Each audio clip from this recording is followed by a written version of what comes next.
Mohammad Irfan, cricket की दुनिया का बुर्ज खलीफा। पाकिस्तान के 7 फुट 1 इंच लंबे फास्ट बाउलर मोहम्मद इरफान के खुद के किस्से भी उनकी बॉलिंग की तरह बाउंसर होते हैं। सबसे दिलचस्प वाकया तब का है जब इरफान पहली बार टीम के साथ दौरे पर गए। होटल पहुंचे तो पता चला कि उनका कद बेड से कहीं ज्यादा बड़ा है।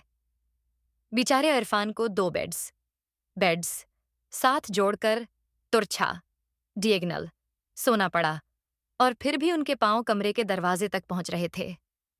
एक और मजेदार बात, मैदान में जब वो बैटिंग के लिए आते थे तो गेंदबाज को ऐसा लगता था जैसे वो किसी इंसान को नहीं बल्कि बिजली के खंभे को बावलंग कर रहा है।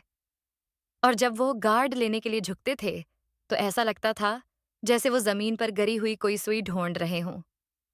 गौतम गंभीर ने तो एक बार एतराफ किया था कि इरफान के कद की वजह से उन्हें समझ ही नहीं आता था कि गेंद आसमान से आ रही है या बादलों से।